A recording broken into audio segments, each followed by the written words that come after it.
આ બીજે ઠાકોર એમનું હમણાં સન્માન કર્યું. સાહેબ, આ સમાજના દાતાઓ જે છે, આટલી મોટી નાથગંગાને જમાડવું અને એના માટે એક ઝાટકે કહી દેવું કે ચિંતા ના કરો, મારો સમાજ આવે છે અને હું જમાડી દઈશ. એ બીજે ઠાકોર માટે એકવાર જોરદાર તાળીઓ પાડો. પણ આપ બધાને એક વિનંતી એ કરવા આવ્યો છું, કાચા કાનના ના બનતા, નાના મનના ના બનતા. જે સમાજો આગળ આવે એમાંથી શીખજો. અમદાવાદના સરદારનગર પોલીસ સ્ટેશનના ચોપડે નોંધાયેલ લિસ્ટેડ બુટલેગરનું સન્માન કરતા થાકતા નથી ઠાકોર સમાજના નેતાઓ, કે જેમણે એક સમયે સંકલ્પ લીધો હતો કે આપણે ઠાકોર સમાજને દારૂના દૂષણથી અલગ લઈ જવું છે અને જે ઠાકોર સમાજ છે તેમાંથી દારૂનું દૂષણ હટાવવું છે. આવું અમે કેમ કહી રહ્યા છીએ તેમની વિગતે ચર્ચા કરીએ. નમસ્કાર, આપ જોઈ રહ્યા છો નિર્ભય ન્યૂઝ અને હું છું આપની સાથે રિધિ. થોડા દિવસ પહેલા જ્યારે નવા વર્ષની શરૂઆત થઈ અને આ નવા વર્ષની શરૂઆતમાં સ્નેહ મિલનનો કાર્યક્રમ હતો બનાસકાંઠાની અંદર, અને ઠાકોર સમાજના સ્નેહ મિલન કાર્યક્રમની અંદર ભાજપના નેતાઓ, કોંગ્રેસના નેતાઓ બધા એક મંચ ઉપર હતા અને આ જાહેર મંચ ઉપરથી, ઠાકોર સમાજના મંચ ઉપરથી જે ઠાકોર સમાજનો જે અમદાવાદના સરદારનગર પોલીસ સ્ટેશનના ચોપડે જે લિસ્ટેડ બુટલેગર નોંધાયેલો છે તેમનું સન્માન કરવામાં આવ્યું.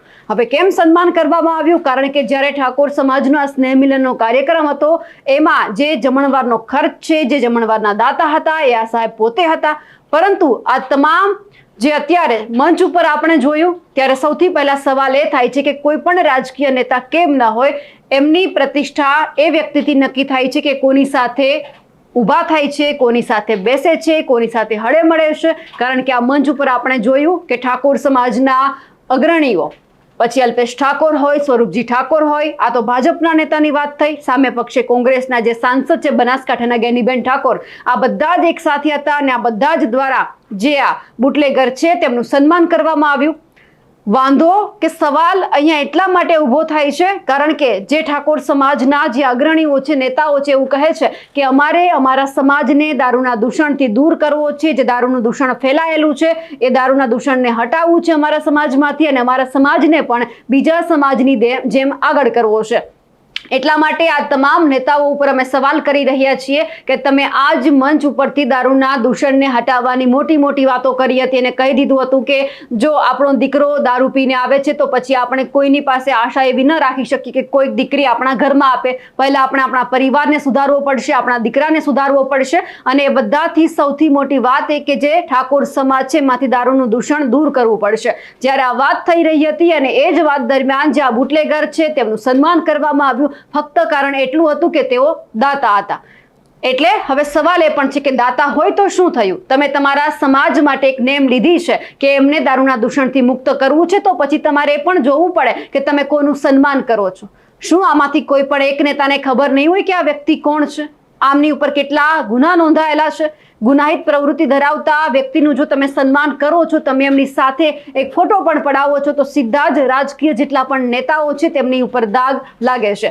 હવે વિડીયો ઉપર પણ નજર કરીએ કે જ્યારે જે આ બીજે ઠાકોર છે તેમનું જે સન્માન થઈ રહ્યું હતું ત્યારે મંચ ઉપર સ્વરૂપજી ઠાકોર છે, અલ્પેશ ઠાકોર છે, જ્ઞાનીબેન ઠાકોર છે, આ બધા હાજર હતા અને જે સન્માન થયું છે તે જોવા જેવું છે.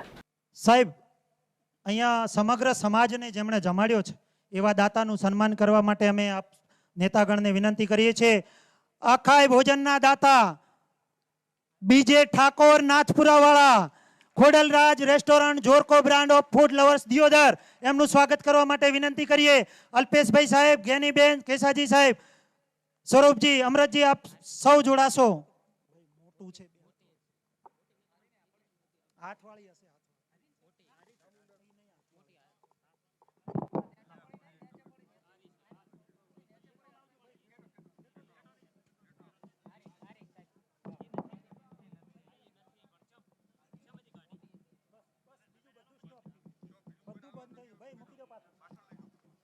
આપણને બધાને ઘરે પહોંચાડી દઈશું આપણે.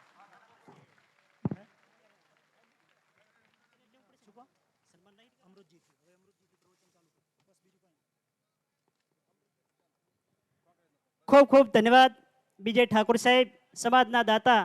ખરેખર આજ સમાજ ગૌરવ લે છે આપ જેવા દાતાશ્રીઓથી.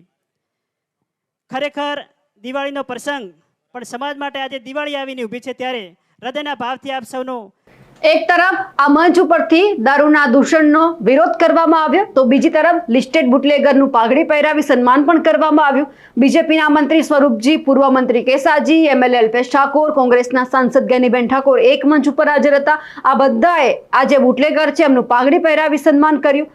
એક તરફ સવાલ જ્યારે ગુજરાતની અંદર એવું કહેવામાં આવે છે કે દારૂબંધી છે અને ખાસ કરીને ઘણા બધા સમાજ એવા છે કે જે હજુ પણ દારૂનું દૂષણ છે એમને હટાવવા માટે ત્યાંના નેતા હોય, ત્યાંના અગ્રણીઓ હોય, આગેવાનો બધા મહેનત કરે છે, પણ પાછળથી એ જ સમાજની અંદર ઘણા બધા એવા આગેવાન હોય છે કે જે સમાજને ક્યાંક આગળ લઈ જતા હોય છે, નાના મોટા પ્રસંગમાં મહેનત કે મદદ કરતા હોય છે, પણ એ જ જો વ્યક્તિ છે કોઈ ગુનાહિત પ્રવૃત્તિ ધરાવતા હોય તો પછી સમાજે પણ એમને કહી દેવું જોઈએ કે તમે સુધરી જાઓ કા પછી અમારા નાના મોટા પ્રસંગમાં તમારી હાજરી અમારે નથી જોઈતી. પણ આ બધાની વચ્ચે અલ્પેશ ઠાકોરનું એ નિવેદન પણ સાંભળવું છે કે એમણે જ્યારે કાર્યક્રમની અંદર જે દારૂના દૂષણને લઈને જે વાત કરી હતી તે સાંભળીએ. કે કેસાજી, આ સમાજ બહુ ભોળો છે, સીધો છે.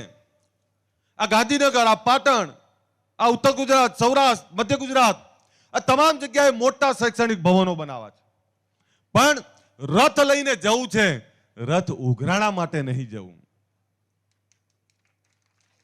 તમારી વચ્ચે ફક્ત જાગૃતિનો રથ લઈને આવશું, સમાજની એકતાનો રથ લઈને આવશું, શિક્ષણનો રથ લઈને આવશું, વ્યસન મુક્તિનો રથ લઈને આવશું.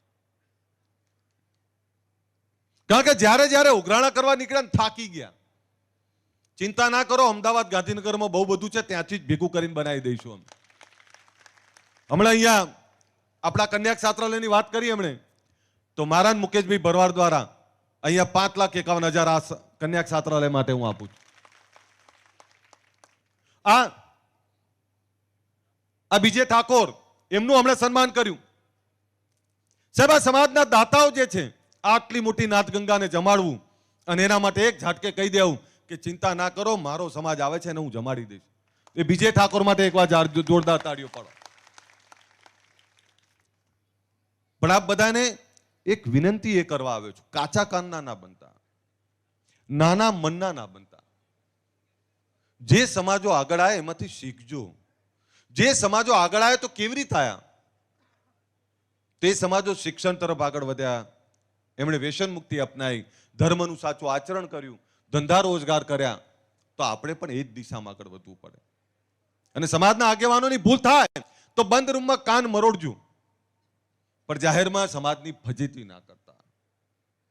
અહીંયા આટલો મોટો સમાજ છે, ત્યારે નવા વર્ષે તો એટલું જ કહી દઉં કે તમારા મનમાં જે પડ્યું છે એ અમને ખબર છે, અને એટલે જ કહું છું, ચિંતા ના કરતા.